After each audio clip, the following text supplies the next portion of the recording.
നമസ്തേ പ്രിയമുള്ള പ്രേക്ഷകരെ, നാം ഇവിടെ ചർച്ച ചെയ്യുന്നു ചാരവശാൽ ശുക്രൻ തൻ്റെ ഉച്ചക്ഷേത്രമായ മീനത്തിൽ നിന്നും മേടത്തിലേക്ക് സഞ്ചരിച്ചുകൊണ്ടിരിക്കുന്നു.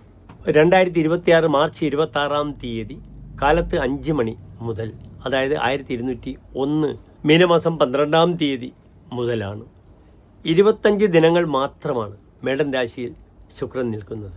ഈ 25 ദിനക്കാലം എപ്രകാരം ശുഭാശുഭ ഫലങ്ങളെ ശുക്രൻ പ്രദാനം ചെയ്യുന്നു മേടം മുതൽ മീനം വരെയുള്ള 12 രാശിക്കാർക്കും എന്ന ചർച്ചയാണ് നാം ഇവിടെ ചെയ്യുന്നത്. തൻ്റെ ഉച്ചക്ഷേത്രത്തിൽ ശുക്രൻ വളരെ നല്ല ഫലങ്ങൾ ചെയ്തിരിക്കാം. കാരണം ശുക്രൻ ഉച്ചക്ഷേത്രത്തിലാണ്. ഇപ്പോൾ ശുക്രൻ നിൽക്കുന്നത് തൻ്റെ സുക്ഷേത്രത്തിലാണ്, ചൊവ്വാക്ഷേത്രത്തിലാണ്. ചൊവ്വാക്ഷേത്രത്തിൽ ശുക്രൻ വന്നാലും ശുക്രക്ഷേത്രത്തിൽ ചൊവ്വ വന്നാലും ഫലങ്ങൾ നല്ലതാണെങ്കിലും പലപ്പോഴും ഭൗതിക സുഖത്തിന് വേണ്ടിയുള്ള യാത്രയിൽ പല ക്ലേശങ്ങളും അനുഭവിക്കാൻ ഇടയുണ്ട്, സംഭവിക്കും. മേടത്തിലെ ശുക്രൻ്റെ ആശ്രയഫലം പറഞ്ഞിരിക്കുന്നത് പരയുവതിരഥ തദർത്ഥവാദേഹി ഹൃദവിഭവ കുലവാംസന കുജക്ഷ എന്നാണ്.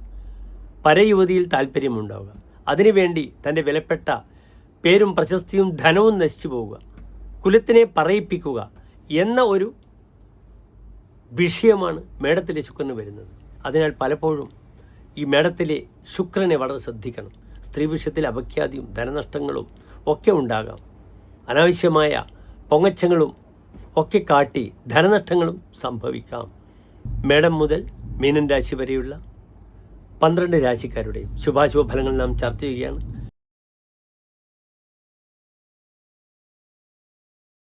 ഉത്തര നക്ഷത്രത്തിൻ്റെ അവസാനത്തെ 45 നാഴിക, അത്തം ചിത്ര നക്ഷത്രത്തിൻ്റെ ആദ്യത്തെ 30 നാഴിക വരുന്ന 2.25 നക്ഷത്ര സമൂഹം. ഇവിടെ കന്നിരാശിക്കാർക്ക് ശുക്രൻ നിൽക്കുന്നത് ഏത് ഭാവത്തിലാണെന്ന് നിങ്ങൾ അറിയണം. ഏറ്റവും ദുർബലമായ 8ാമത്തെ ഭാവത്തിലാണ്. ശുക്രൻ 2 ഭാവങ്ങളുടെ അധിപനാണ്. ഒന്ന് അവരുടെ ധനം, വാക്ക്, കുടുംബം, ഇതിൻ്റെ അധിപനാണ്. മറ്റൊന്ന് അവരുടെ ഭാഗ്യമാണ്, പിതാവാണ്, ഉപാസനയാണ്. ഏത് ഭാവമായാലും ഈ ശുക്രൻ വളരെ ദോഷത്തെ പ്രദാനം ചെയ്യും കന്നിരാശിക്കാർക്ക്. വളരെ ശ്രദ്ധിക്കണം. ധനം ധാരാളം നഷ്ടപ്പെടും. വീട്ടിൽ കള്ളൻ വരാം, സ്വർണം കൊണ്ടുപോകാം, അല്ലെങ്കിൽ സ്ത്രീ സംബന്ധമായ അപഖ്യാതിയൊക്കെ വന്ന് ജയിലിൽ പോകാം. പോക്സോ കേസൊക്കെ വളരെ ശ്രദ്ധിക്കണം. അനാവശ്യമായി ധനപരമായ വലിയൊരു നഷ്ടം സംഭവിക്കുന്ന സമയമാണ്. ആർക്കും വാക്കുകൾ കൊണ്ട് റെക്കോർഡ് ഉണ്ടാക്കുന്ന ഒന്നും ചെയ്യരുത്. 8ാം ഭാവത്തെ ശുക്രൻ വന്നാൽ ഫലം അതാണ് പറഞ്ഞിരിക്കുന്നത്. വരാഹമിക രാജൻ പറഞ്ഞിരിക്കുന്നത് നീചഹ, അനുചിതമായ കർമ്മം ചെയ്യുക, എന്നിട്ട് ധനനഷ്ടമുണ്ടാവുക, മാനഹാനി ഉണ്ടാവുക. ചമത്കാരം എന്താണെങ്കിലും ഇപ്രകാരം പറഞ്ഞിരിക്കുന്നു.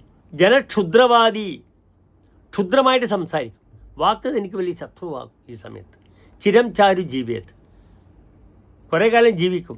ചതുഷ്പാസുഖം ദൈത്യപൂജ്യോ ദദാതി, വാഹനസുഖം തരും. കുറേ കാശൊക്കെ ചിലവാക്കി ആഡംബരത്തിന് വേണ്ടി സുഖഭോഗങ്ങളെ ഉപയോഗപ്പെടുത്താൻ ശ്രമിക്കും. ജനുഷഷ്ടമേ കഷ്ടസാധ്യോ ജയോർത്ഥ, 8ൽ ശുക്രൻ വരുമ്പോൾ വിജയിക്കാനും ധനം സമ്പാദിക്കുവാനും വലിയ പാടാണ്. ധനം നഷ്ടപ്പെടും, വിജയവും നഷ്ടപ്പെടും. പുനർവർദ്ധതയെ ദീയമാനം ധനർനെ, വീണ്ടും പലിശക്ക് കടം കൊടുത്ത് കാശ് ഉണ്ടാക്കുമെന്നാണ് പറഞ്ഞിരിക്കുന്നത്. പക്ഷേ വൻ നഷ്ടം ആദ്യം സംഭവിക്കും. വളരെ ശ്രദ്ധിക്കണം. അതുമാത്രമല്ല 9ാം ഭാവാധിപനാണ് അഷ്ടമത്തിൽ നിൽക്കുന്നത്. അച്ഛന് ഗുരുതരമായ രോഗങ്ങളുണ്ടാകും. അച്ഛൻ തന്നെ വിട്ട് പിരിഞ്ഞു പോകാം, അല്ലെങ്കിൽ അച്ഛനുമായി ബന്ധപ്പെട്ട വലിയ തർക്കങ്ങളുണ്ടാകാം. അച്ഛനും മകനും തമ്മിൽ അഭിപ്രായ വ്യത്യാസങ്ങൾ ഉണ്ടാകും. ഈ ഒരു സമയത്ത് ഭാഗ്യാധിപനാണ് ഏറ്റവും മോശപ്പെട്ട രീതിയിൽ 8ാം ഭാവത്തിൽ നിൽക്കുന്നത്. ഈ സമയത്ത് അനാഥാലയം, മന്ദിര, ക്ഷേത്രം, ഇതിൻ്റെയൊക്കെ പ്രസിഡൻറ്റോ ഖജാൻജിയോ അല്ലെങ്കിൽ മറ്റ് ഭാരവാഹിത്വമോ വഹിക്കുന്നവർക്ക് നല്ലതാണ്. അവർക്കതിലൂടെ പേര് പ്രശസ്തിയും ഉണ്ടാക്കാം. ഇവിടെ തൻ്റെ ധർമ്മദൈവങ്ങളെ നന്നാക്കുന്ന വിഷയത്തിലൊക്കെ ഏർപ്പെടുക, അതിൻ്റെ നേതൃത്വം ഏറ്റവും അനുകൂലമായ സമയമാണ് നേതൃത്വത്തിൽ എത്തിച്ചേരാൻ.